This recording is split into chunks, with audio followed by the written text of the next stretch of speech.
자, 오늘은 존 버니언의 17세기 고전이죠. 철로 역정 속으로 한번 깊이 들어가 볼까 하는데요. 이 이야기 안에서 우리는 순례길의 동반자, 또 뿌리치기 힘든 유혹, 그리고 무엇보다 중요한 말과 행동 사이의 엄청난 차이에 대한 그런 시대를 초월한 교훈을 함께 탐구해 보겠습니다. 네, 그래서 오늘 우리가 따라가 볼 여정은 이렇습니다.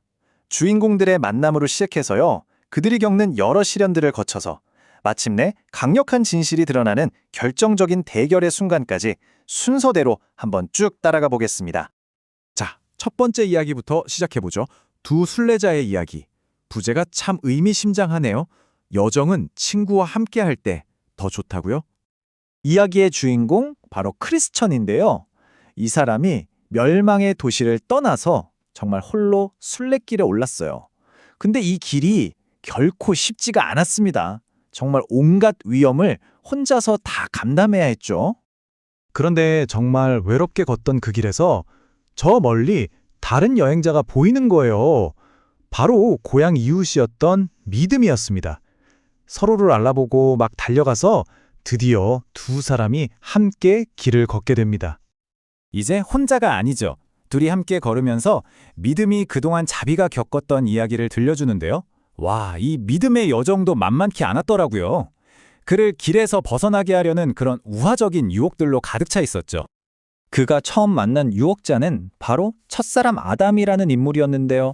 이 사람이 정말 솔깃한 제안을 하나 합니다.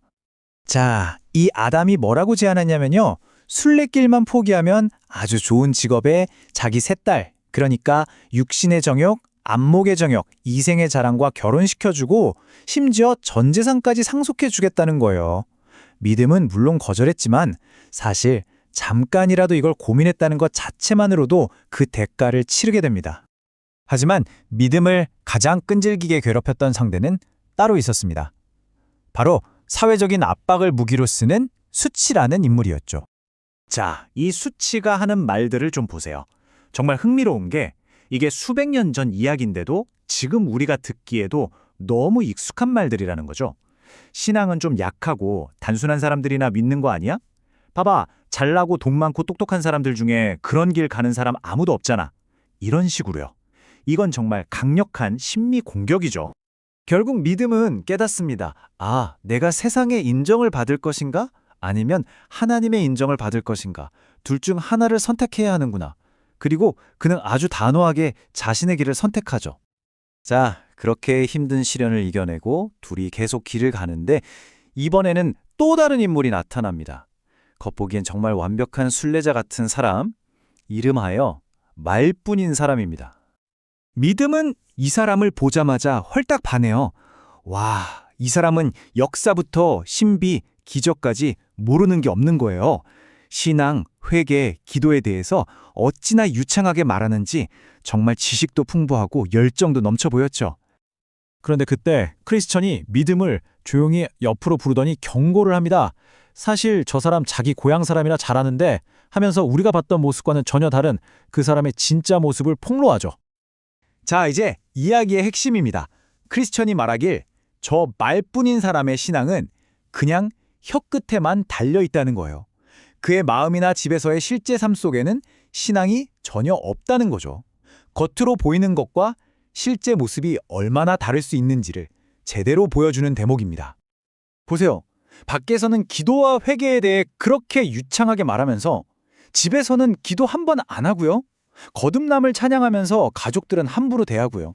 말은 천사처럼 하는데 이웃들 사이에서는 사기꾼으로 소문이 자자한 거죠. 말과 삶이 완전히 다른 겁니다. 크리스찬은 믿음에게 이 위선을 그냥 두면 안 된다고 설득합니다. 그래서 믿음이 나섭니다. 말뿐인 사람에게 아주 날카로운 질문을 하나 던지죠. 대화의 방향을 그냥 아는 지식에서 당신의 개인적인 경험으로 확 돌려버리는 질문이었습니다. 말뿐인 사람은 아주 자신만만하게 대답합니다. 마치 책에서 달달 외운 모범 답안처럼요. 죄에 대한 외침, 복음에 대한 위대한 지식, 이런 것들이라고요. 하지만 그 대답에는 자신의 고민이나 경험이 전혀 묻어있지 않았죠. 믿음은 이걸 바로 알아챕니다. 그래서 믿음이 한 번 더 파고듭니다. 좋아요. 그럼 당신의 실제 삶 속에서, 당신의 말 속에서 그런 은혜의 증거를 정말 발견하십니까? 라고요. 진정한 믿음이라는 건 결국 삶의 변화로 드러나는 내면의 진실이라는 점을 아주 분명히 한 거죠. 자, 전곡을 찔린 거죠. 솔직하게 대답할 수 없는 질문 앞에 말뿐인 사람은 갑자기 화를 냅니다. 오히려 믿음더러 남을 함부로 판단한다고 비난하면서 서둘러 그 자리를 떠나버리죠. 이걸로 크리스천의 말이 전부 맞았다는 게 증명된 셈입니다. 자, 그렇게 말뿐인 사람이 떠나고 크리스천과 믿음은 방금 있었던 일에 대해 그 교훈에 대해 다시 한번 생각해 봅니다. 그들이 내린 결론은 이겁니다. 진짜 은혜, 진짜 믿음의 증거는 두 가지로 나타난다는 거죠.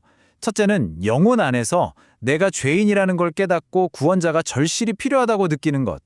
그리고 둘째는 삶 속에서 밖에서든 집에서든 말과 행동이 일치하는 삶을 사는 것. 결국 진정한 믿음은 아는 것에서 그치는 게 아니라 영혼이 근본적으로 변하고 그게 삶으로 증명되는 거라는 얘기입니다. 네, 바로 이겁니다. 신앙의 영혼은 실천적인 부분에 있다. 결국 핵심은 행동이라는 거죠. 그들이 나눈 대화처럼 행동이 없는 믿음은 영혼이 없는 몸과 같아서 사실상 죽은 거나 다름없다는 겁니다. 그리고 이 350년 가까이 된 이야기가 오늘을 사는 우리에게 던지는 질문이 바로 이것입니다. 당신은 무엇으로 알려진 사람입니까? 당신의 말입니까? 아니면 당신의 행동입니까? 단순히 그럴듯한 말을 넘어서 우리 삶의 진짜 내용물은 무엇인지 돌아보게 만드는 그런 강력한 도전이죠.